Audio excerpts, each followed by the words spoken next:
ಪರಮಾತ್ಮ ನಿತ್ಯ ಆದ್ದರಿಂದ ಅವನನ್ನು ನೀನು ಪೂಜೆ ಮಾಡು. ಯಾಕೆ ನಿತ್ಯವಾದ್ದನ್ನು ಯಾಕೆ ಪೂಜೆ ಮಾಡಬೇಕು? ನಿತ್ಯವಾದ ತಕ್ಷಣ ಪೂಜೆ ಯಾಕೆ ಮಾಡಬೇಕು ಅಂತ ಅನ್ನೋ ಪ್ರಶ್ನೆ ಬರ್ತದೆ. ನಿತ್ಯ ನಿತ್ಯ ಅಂತಂದ್ರೆ ಯಾವ ರೀತಿ ನಿತ್ಯ? 4 ಬಗೆಯಿಂದ ನಿತ್ಯ. ನಾನು ನಿನ್ನೆ ಹೇಳಿದೆ, 4 ಬಗೆಯಿಂದ ನಿತ್ಯ ಅಂದ್ರೆ ಸ್ವರೂಪೇಣ ನಾಶ ಅಂತೂ ಇಲ್ಲವೇ ಇಲ್ಲ, ಜೀವನಿಗೂ ಇಲ್ಲ, ಪರಮಾತ್ಮನಿಗೂ ಇಲ್ಲ, ಅದು ಸಮಾನ ಅಂತ ಇಟ್ಕೊಳ್ಳೋಣ.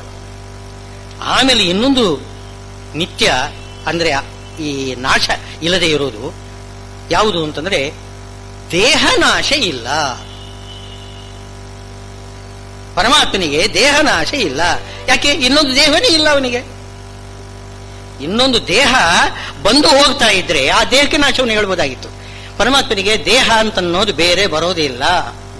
ನಮಗೆ ಹಾಗಲ್ಲ, ನಾವು ಬೇರೆ, ನಮ್ಮ ಶರೀರ ಬೇರೆ. ಆ ಶರೀರ ಬಂದು ಹೋಗ್ತದೆ, ಬೇರೆ ಬೇರೆ ಶರೀರ ಬಂದು ಹೋಗ್ತದೆ. ಹಾಗಿದ್ರೆ ದೇಹ ನಾಶ ಆಗ್ತದೆ. ಈ ರೀತಿ ದೇಹ ನಾಶ ಪರಮಾತ್ಮನಿಗೆ ಇಲ್ಲ. ಆದ್ರಿಂದ ಜೀವ ನಿತ್ಯ, ಪರಮಾತ್ಮನು ನಿತ್ಯ. ಜೀವ ಮಾತ್ರ ಪರಮಾತ್ಮನನ್ನು ಪೂಜೆ ಮಾಡಬೇಕು. ಯಾಕೆ ಅಂತಂದ್ರೆ ಅಲ್ಲಿ ನಿತ್ಯತ್ವದಲ್ಲಿ ವೈಲಕ್ಷಣ್ಯ ಇದೆ. ಎಷ್ಟು ವ್ಯತ್ಯಾಸ ಇದೆ. ಇವನ ಶರೀರ ಬಂದು ಹೋಗ್ತದೆ, ಅವನಿಗೆ ಶರೀರ ಬಂದು ಹೋಗುವುದಿಲ್ಲ ಅಲ್ಲ. ಅದಾದ್ರೂ ಯಾಕೆ ದೇಹ ನಾಶ ಆಯಿತು, ನಾಶ ಆಗ್ತಾ ಇದೆ, ಅದಕ್ಕೆ ಪೂಜೆ ಯಾಕೆ ಮಾಡಬೇಕು ಅಂತಂದ್ರೆ ದೇಹ ನಾಶವಾಗ್ತದೆ, ಅದನ್ನು ತಡಿಲಿಕ್ಕೆ ಆಗುವುದಿಲ್ಲ ಈತನಿಗೆ. ಶರೀರ ಬರ್ತದೆ, ಅದು ಬೆಳೀತದೆ, ಬೆಳೆದು ಬೆಳೆದು ಯುವಕನಾಗ್ತಾನೆ, ಅಲ್ಲಿವರೆಗೆ ಏನೋ ಸರಿ. ಆಮೇಲೆ ವೃದ್ಧಾಪ್ಯ ಬರ್ತದೆ, ಆಮೇಲೆ ಒಂದು ದಿವಸ ಬಿಟ್ಟು ಹೋಗ್ತದೆ. ನಮ್ಮ ಕೈಯಲ್ಲಿಲ್ಲ, ನಾವು ಅಸ್ವತಂತ್ರರು. ಸ್ವತಂತ್ರನಾದ ಪರಮಾತ್ಮನನ್ನು ಪೂಜೆ ಮಾಡಲೇಬೇಕು ತಾನೆ. ಯಾಕೆ? ಅಸ್ವತಂತ್ರರು ತಾವೇನಾದರೂ ಸುಖ ಸಂಪಾದನೆ ಮಾಡಬೇಕು, ಅಭೀಷ್ಟ ಸಿದ್ಧಿ ಮಾಡ್ಕೊಳ್ಬೇಕು ಅಂತಂದ್ರೆ ಸ್ವತಂತ್ರನ ಬಳಿಗೆ ಹೋಗ್ಬೇಕು ತಾನೆ. ಅಸ್ವತಂತ್ರರು ಇನ್ನೊಬ್ಬ ಅಸ್ವತಂತ್ರರಲ್ಲಿ ಹೋಗಿ ಬೇಡಿದರೆ ಉಪಯೋಗ ಇಲ್ಲ. ಅವನು ಅಷ್ಟೇ, ಇವನು ಅಷ್ಟೇ. ಇನ್ನೊಬ್ಬ ಸ್ವತಂತ್ರ ಇದ್ದಾನೆ, ಸರ್ವಶಕ್ತಿ ಇದ್ದಾನೆ, ಅವನ ಬಳಿಗೆ ಹೋಗ್ಬೇಕು. ಈಗ ನಾವು ಅಸ್ವತಂತ್ರರು. ಯಾಕೆ? ನಮಗೆ ಶರೀರ ಬರ್ತದೆ, ಹೋಗ್ತದೆ. ಅದು ಶರೀರ ಬೆಳೀತದೆ, ಬೆಳೆದು ವೃದ್ಧಾಪ್ಯ ಬರ್ತದೆ. ಆ ದುಃಖ ಅದೆಲ್ಲ ಯಾರು ಅದನ್ನು ಮೀರಲಿಕ್ಕೆ ಬರುವುದಿಲ್ಲ, ನಮ್ಮ ವಶದಲ್ಲಿಲ್ಲ. ನನಗೆ ಮುಪ್ಪು ಬರಬಾರದು ಅಂತ ಹೇಳಲಿಕ್ಕೆ ಸಾಧ್ಯವಿಲ್ಲ. ಸ್ವಲ್ಪ ಮುಂದಕ್ಕೆ ದೂಡಬಹುದು, ಮುಪ್ಪು ಬರ್ತಕ್ಕಂಥದ್ದನ್ನು ಮುಂದಕ್ಕೆ ದೂಡಬಹುದು ಸ್ವಲ್ಪ ಪ್ರಯತ್ನ ಮಾಡಿದರೆ. ಹೇಗೆ ಮಾಡಬೇಕಂದ್ರೆ ಯೋಗಾಭ್ಯಾಸ ಮಾಡಬೇಕು. ಯೋಗಾಭ್ಯಾಸ ಮಾಡಿಬಿಟ್ರೆ, ಪ್ರಾಣಾಯಾಮ ಮಾಡಿಬಿಟ್ರೆ, ಏನು ದಾಸರಾಯರು ಹೇಳ್ತಾರೆ, ಹರಿಕಥಾನುಸಾರದಲ್ಲಿ ಎಲ್ಲ ಹೇಳ್ತಾರೆ ನೋಡಿ, 21 ಸಹಸ್ರಾತ್ಮ 21,000 ನಾವು ಶ್ವಾಸೋಚ್ಛ್ವಾಸ ಮಾಡ್ತೇವೆ ಒಂದು ದಿವಸಕ್ಕೆ.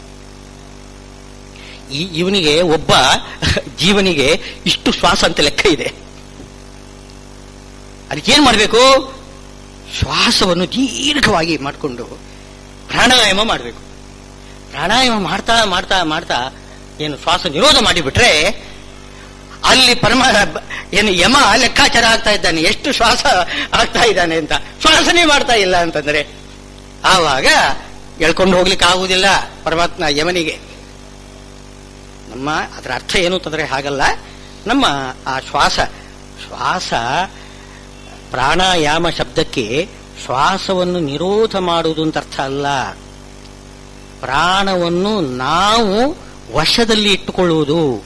ವಶದಲ್ಲಿ ಇಟ್ಟುಕೊಳ್ಳುವುದು ಅಂದ್ರೆ ಹೇಗೆ? ಜಡವಾದ ವಾಯುವನ್ನು ನಾವು ವಶದಲ್ಲಿ ಇಟ್ಕೋಬಹುದು ಪ್ರಯತ್ನದಿಂದ.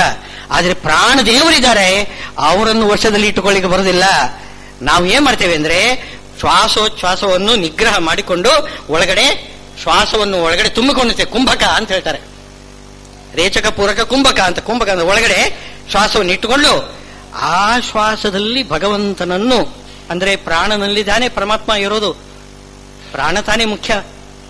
ಆ ಪ್ರಾಣದೊಳಗೆ, ಪ್ರಾಣವಾಯುವಿನ ಒಳಗಡೆ ಭಗವಂತನನ್ನು ಚಿಂತನೆ ಮಾಡಿಕೊಂಡು ಧ್ಯಾನ ಮಾಡಬೇಕು. ಅದು ನಿಜವಾದ ಪ್ರಾಣಾಯಾಮ. ಈಗ ಹಠಯೋಗದವರು ಪ್ರಾಣಾಯಾಮ ಹೊರಗಿಂದು ಹೇಳಿಕೊಡ್ತಾರೆ, ಯಾವ ರೀತಿ ಮಾಡಬೇಕು ಅದಕ್ಕೆಲ್ಲ ಪ್ರಮಾಣ ಇದೆ.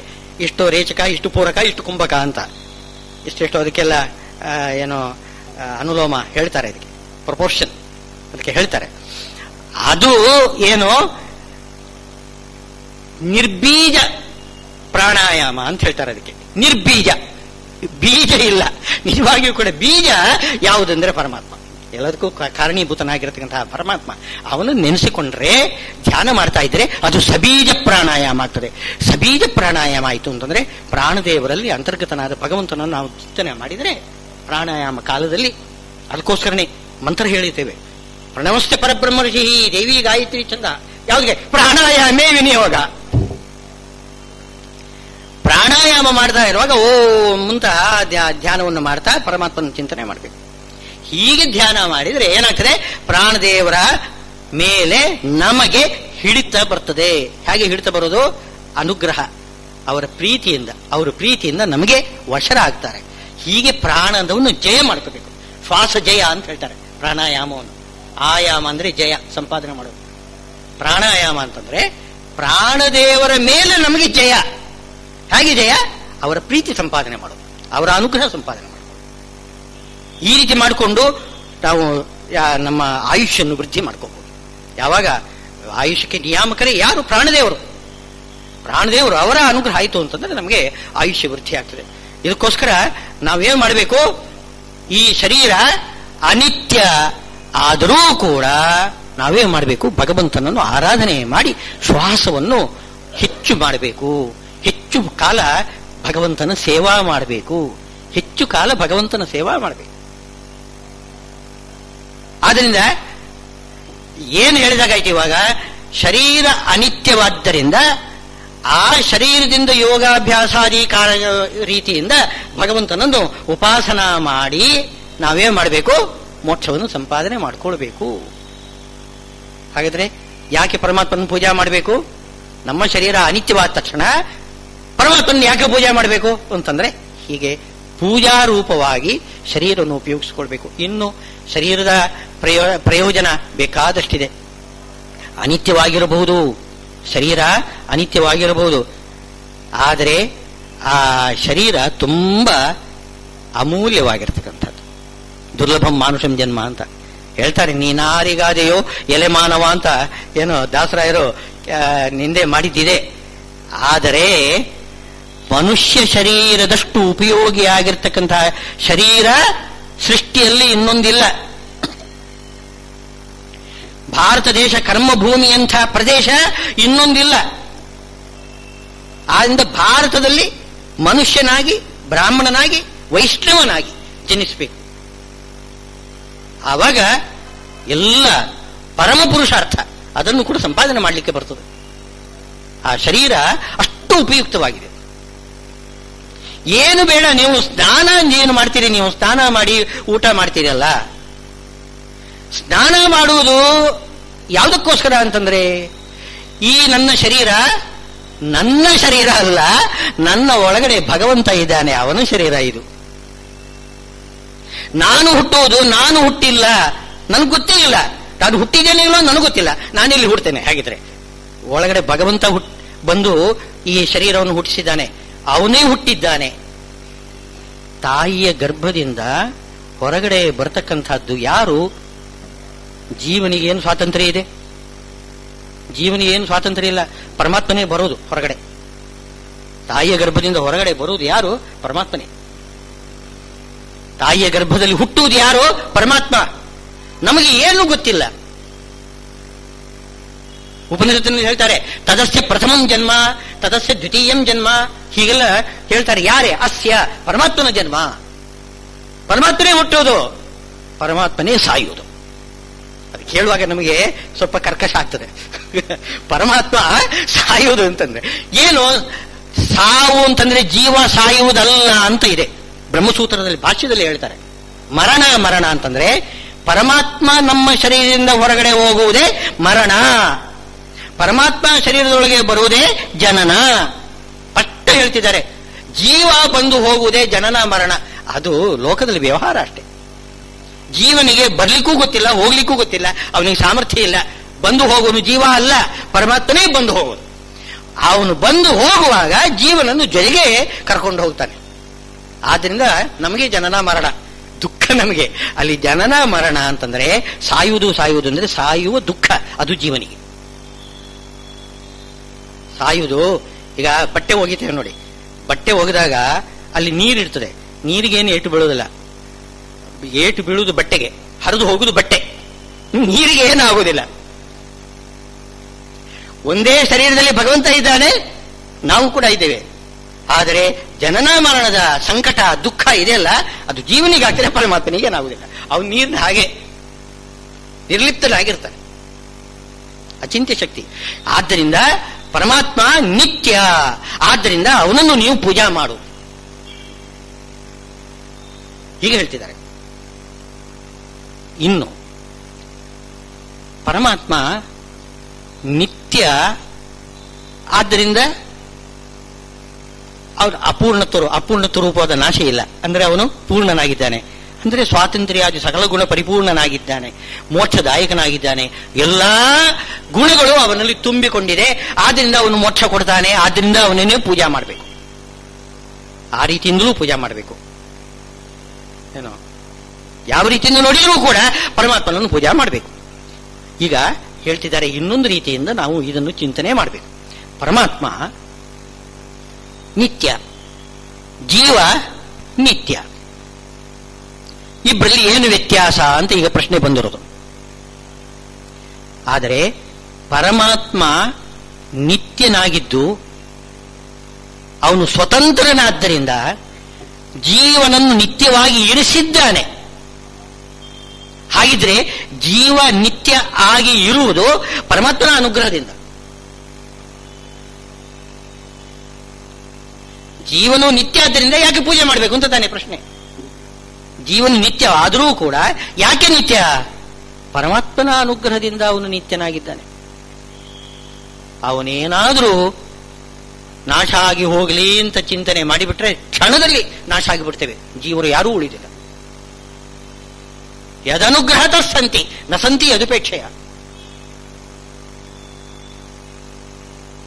ಅವನ ಅಧೀನವಾಗಿ ನಾವು ನಿತ್ಯರಾಗಿರುವುದರಿಂದ, ನಮ್ಮ ನಿತ್ಯತ್ವ ಎಂಬುದು ಭಗವಂತನ ಅಧೀನ, ಆದ್ದರಿಂದ ನಾವು ಅವನನ್ನು ಪೂಜಾ ಮಾಡಬೇಕು.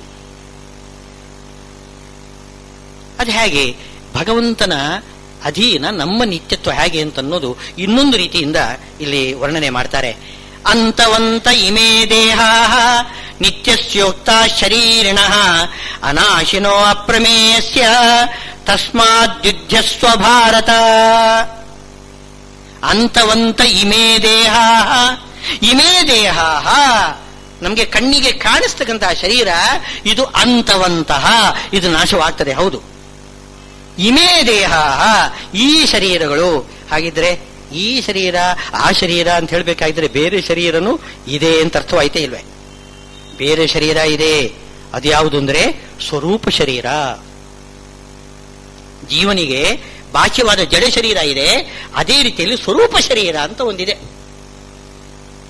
ಆ ಸ್ವರೂಪ ಶರೀರದಲ್ಲಿಯೂ ಕೂಡ ತಲೆ, ಕೈ, ಕಾಲು, ಕಣ್ಣು, ಮೂಗು, ಕಿವಿ, ಬಾಯಿ ಎಲ್ಲ ಕೂಡ ಎಲ್ಲ ಇದೆ, ಎಲ್ಲ ಆಕಾರ ಇದೆ, ಸ್ವರೂಪ ಶರೀರ.